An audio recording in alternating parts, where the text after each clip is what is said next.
Ô vie cachée, vibrant en chaque atome, ô lumière cachée, brillant en chaque créature, ô amour caché, embrassant tout en un, puisse celui qui se sent un avec toi comprendre qu'il est ainsi un avec tous les autres.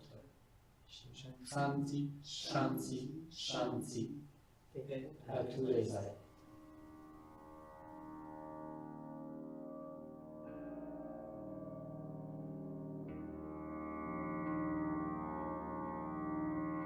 Le but de la Société théosophique, le premier but, c'est de développer un noyau de la fraternité universelle. Le deuxième but, c'est de faire l'étude comparée des sciences, des philosophies et des religions. Et le troisième but, c'est de développer les pouvoirs latents dans l'être humain. Si on se reporte au début de la Société théosophique, donc à la fin des années 1800, c'est une époque où la science émergeait beaucoup avec tout le développement technologique de l'époque. Et il y avait un souci pour les théosophes aussi de faire la différence entre ce que la science disait et qui se basait seulement sur ce qui était capable d'être observé et de dire qu'il existait plein d'autres choses dans l'univers qui n'étaient pas observées encore avec les moyens scientifiques, mais qui étaient présents. Donc, les pouvoirs latents dans l'homme, c'est ça aussi. C'est tout ce qu'on ne connaît pas encore, qu'on soupçonne ou en tout cas qu'on espère qu'il existe aussi, là.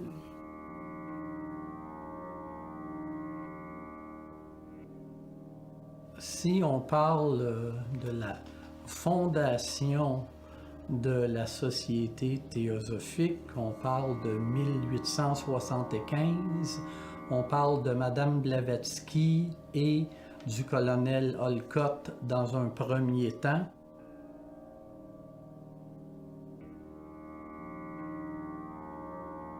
Madame Blavatsky, d'abord, c'est une jeune femme qui était très déterminée pour l'époque. Elle venait d'une famille d'aristocrates russes, déjà jeune, bien avant de fonder la Société théosophique. C'est quelqu'un qui voyageait beaucoup à travers le monde avec ses parents. Et tout n'est pas clair, en tout cas, dans sa vie, mais on sait qu'elle s'est promenée beaucoup en Égypte, en Inde, dans l'Himalaya, pendant plusieurs années pour étudier différentes cultures, finalement. C'était vraiment sa passion, je pense, à l'époque. C'est déjà quelqu'un qui, selon l'histoire, avait des pouvoirs qui étaient pas présents chez tout le monde. Donc, elle pouvait faire des choses que la majorité des gens ne font pas. Elle était très intéressée aussi par les mouvements spirites. À l'époque, c'était ça qui était à la mode. Il y avait la plupart des gens des grands milieux de cette époque-là avaient des liens avec les mouvements spirites. Son voyage l'a amené éventuellement en France, en Angleterre, puis éventuellement aux États-Unis aussi. C'est là qu'elle a rencontré le colonel Olcott dans une séance de spiritisme, si je me rappelle bien. Donc, ils se rencontraient l'après-midi, puis dans les thés qu'ils faisaient l'après-midi avec les gens, souvent, elle faisait des choses un peu extraordinaires à l'époque, là. Mais elle a arrêté de faire ça à un moment donné parce que justement, elle voyait que ça faisait pas que les gens, ça les amenait pas dans un chemin de recherche spirituelle, ce qui a amené un peu, on peut dire, le premier grand débat qu'elle a eu avec les spirites, parce qu'éventuellement, elle s'est beaucoup dissociée du mouvement spirit.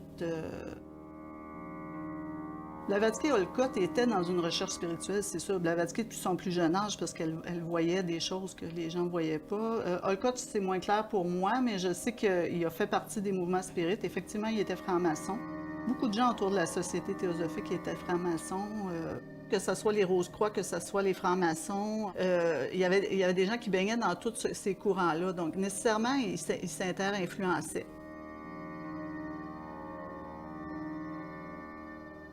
La Société théosophique s'est implantée en Inde à la demande des maîtres. C'est les maîtres qui ont demandé à Mme Blavatsky et au colonel Olcott de déménager la société parce qu'il était basé aux alentours de New York. Donc, c'était plus américain comme mouvement au départ, mais ils ont demandé à ce qu'il y ait un déplacement vers l'Inde. Éventuellement, ils ont déménagé à Adyar, donc maintenant qui est Chennai, la ville de Chennai en Inde. Et là, ils ont eu accès à un domaine qui est encore le domaine de la Société théosophique maintenant. Ce que l'on dit, c'est que Mme Blavatsky était en contact avec plusieurs maîtres. Quand on dit c'est qui les maîtres, c'est un peu mystérieux.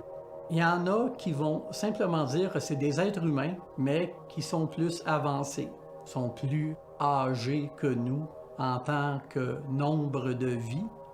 Et puisqu'ils sont plus âgés, ils ont développé plus de sagesse. Et avec cette sagesse-là, ils conseillent leurs jeunes frères et sœurs pour essayer de rendre une évolution moins souffrante, là.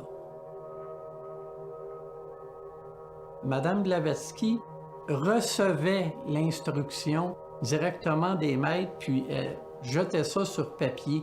Et cet enseignement-là s'est transformé dans la doctrine secrète. Mais même la doctrine secrète, encore maintenant, mais surtout à ses débuts, était excessivement hermétique. C'est sûr que c'est complexe, la doctrine secrète, mais je pense qu'elle le voulait aussi comme un livre de réflexion par-delà les mots. C'est-à-dire qu'il faut se laisser aussi imprégner de cette espèce de portrait de l'univers qu'elle nous fait, qui est quelque chose d'éminemment dynamique. Quand on parle de la doctrine secrète, on parle de sagesse antique. Et quand on parle de sagesse antique, on veut justement souligner que cette sagesse-là n'est pas la résultante des religions, mais qu'elle les précède. Et que c'est plutôt les religions qui, à la longue, ont été chercher les connaissances de cette sagesse antique. Les religions vont avoir des accrochages et même des guerres sanglantes à cause de l'aspect cérémoniel, à cause de l'aspect théologique, mais jamais à cause de l'essence. Madame Blavatsky disait que les éléments les plus purs, ou en tout cas ce qu'on était le plus capable de retrouver sur les origines, effectivement, sur l'origine commune des religions, se retrouvaient plus en hindouisme puis en bouddhisme que dans d'autres religions qui avaient été beaucoup, selon elle, au fond, dérivées avec les intérêts politiques, particulièrement dans l'Église catholique.